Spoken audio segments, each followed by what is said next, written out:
सुबह बनारस, शाम अवध। ये है अवध की रंगीन शाम की दास्तान। जी हाँ, ये वही अवध है जो कभी घुंघरुओं की झनकार से गुलजार हुआ करती थी। नवाबों की शान और शौकत ही यहाँ की पहचान हुआ करती थी। लेकिन इस अवध की शाम कब ढली, ये किसी को पता ही नहीं चला।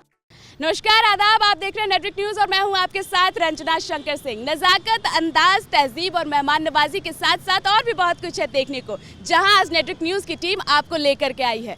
अगर आप तहजीब के कायल हैं, जायका आपकी ज़िंदगी है, तो बेशक आप यहां का रुख कर सकते हैं और आपको गाइड करेगी हमारी ये वीडियो। मैं आपको बता दूं कि हम आज पहुंच चुके हैं देश के सर्वाधिक आबादी वाले प्रदेश उत्तर प्रदेश की राजधानी लखनऊ में। कराएंगे लखनऊ का आपको दीदार, इंतजार किस बात का है। तो आज हम आपको बताएंगे उसी शाम के कुछ स्याह पहलुओं के बारे में, जिसमें अवध बदनाम हुआ, जिसने लखनऊ को उसके बुरे दिनों में ढकेल दिया। लेकिन इस कहानी की तरफ बढ़ने से पहले हम आपको आज के लखनऊ के चारबाग स्टेशन की खूबसूरती दीदार कराएंगे। हम आ गए हैं लखनऊ, यानी कि नवाबों का शहर। यहाँ आए और हम सबसे पहले मिले व्हाइट बेबी से। ये देखिए, व्हाइट बेबी हमारे साथ हैं और इनको देखने के बाद ये लगा कि एक बार इनकी सवारी करना तो ज़रूरी है, और इसीलिए हम व्हाइट बेबी की सवारी के लिए यहाँ रुके। इस वक्त हम जहाँ मौजूद है वो लखनऊ का चारबाग रेलवे स्टेशन है।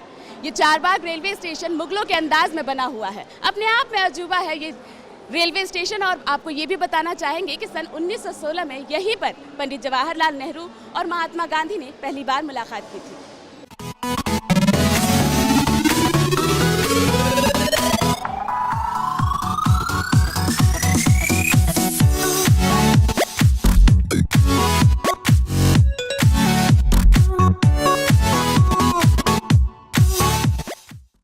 कहते हैं कि नवाब असफउद्दौला के वक्त प्रदेश में बुरी स्थिति पैदा हुई थी। अकाल की स्थिति यहाँ पैदा हो गई थी, जिससे लोगों में जो है परेशानी बहुत ज़्यादा हो गई थी। और इसी परेशानी से निजात पाने के लिए जो है नवाब असफउद्दौला ने कई सारे जो है बेहतर काम किए। और उन्हीं कामों में ये भी शुमार है कि उन्होंने इमारतों का निर्माण करवाया।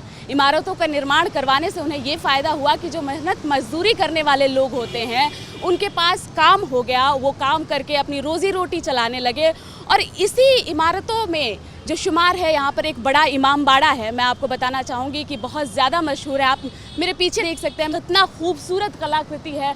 एक बात मैं यहाँ पर जोड़ना चाहूँगी कि लखनऊ ने जो है बहुत ही अच्छी तरीके से अपनी पुरानी चीज़ों को सहेज करके रखा हुआ है, और इसी मिक्सचर को जो है लखनऊ का कहा जाता है। और यही जो कलाकृतियाँ यहाँ पर मौजूद हैं, इसी वजह से जो है लखनऊ को लखनऊ कहा जाता है, लखनऊ को नवाबों का शहर कहा जाता है। ये बिल्डिंग आप देख सकते हैं, ये इमारत आप देख सकते हैं, इसको देख करके अंदाज़ा लगाया जा सकता है कि उस वक्त जो है कितना ज़्यादा यहाँ पर खर्च किया गया होगा। और ये जो असफउद्दौला ने बेहतर कदम जो है उठाया था, उसके लिए कोई भी जो है शब्द पूरे नहीं पड़ेंगे। यहाँ पर बहुत ही अच्छा काम उस ज़माने में उनके द्वारा किया गया था, और इसीलिए शायद कहा जाता है जिसे दे ना मौला उसे दे असफउद्दौला। और इसी कारण मैं यहाँ पर आना मुझे ज़रूरी लगा, और मैंने देखा कि बेहद नायाब चीज़ ये यहाँ पर मौजूद है।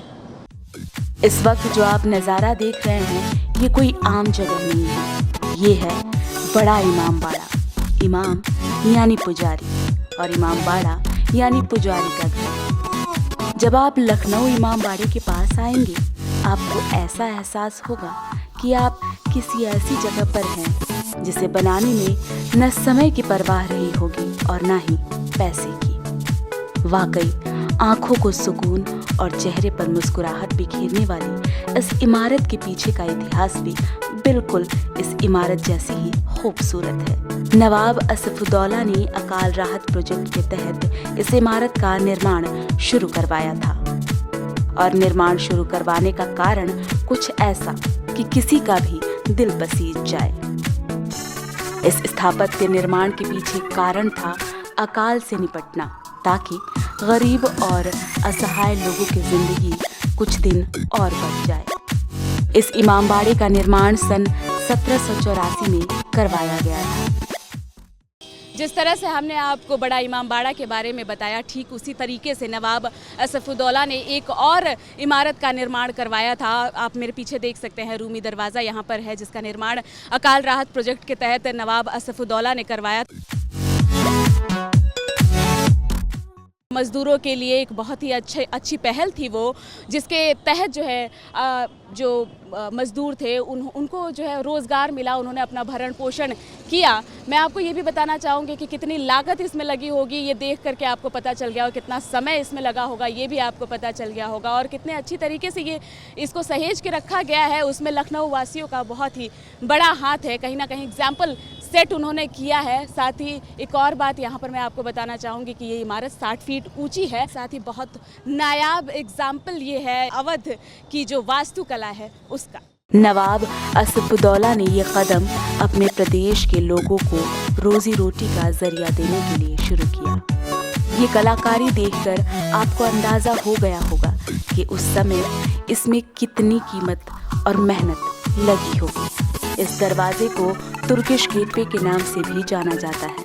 इसे देखते ही मुझे जो सुखद अनुभूति हुई है मैं वो बता नहीं सकती। तो जनाब, मुस्कुराने की वजह तो है ही, और वजह है कि आप नवाबों के शहर लखनऊ में हैं। नवाबों के शहर लखनऊ आए हम, यहाँ के गलियों की खाक छानी हमने, ये सोच करके कि आपकी आंखों को कुछ अच्छा हम दिखा पाएंगे। और गोमती नदी से लेकर चारबाग रेलवे स्टेशन से लेकर टुंडे कबाब तक और ना जाने क्या क्या, यहाँ पर बड़ा इमामबाड़ा आपको हमने दिखाया। साथ ही मेरे पीछे आप देख सकते हैं कि वास्तुकला यहाँ पर अवध की वास्तुकला है, मुगलों का बनाया हुआ ये रूमी दरवाज़ा है, तो बेहद ही खूबसूरत है। आपको देख करके ये महसूस हो रहा होगा कितना मेहनत इसमें लगा होगा और कितना इसको बनाने में समय लगा होगा, कितने पैसे खर्च हुए होंगे। और जो ओल्ड इज़ गोल्ड है उसको जो है यहाँ पर कहीं ना कहीं सच साबित करता हुआ ये नज़र आ रहा है। ये शहर पुरानी चीज़ों को किस तरह से सहेजा जाता है वो लखनऊ वासियों से सीखने की ज़रूरत है पूरे देश को। वाकई इतनी अच्छी अच्छी चीज़ें जहाँ पर होंगी, श्योर बात है कि वहाँ के लोग कितने ज़्यादा खुश रहेंगे, क्योंकि उनको अच्छी अच्छी चीज़ें देखने को मिलती हैं। और इसी के साथ मैं आपसे अलविदा कहूँगी। साथ ही एक और बात आपसे कहना चाहूँगी कि अगर आपको हमारी ये वीडियो पसंद आई तो लाइक करें, शेयर करें, सब्सक्राइब करें और साथ ही बेल आइकन को दबाना ना भूलें। Thank you.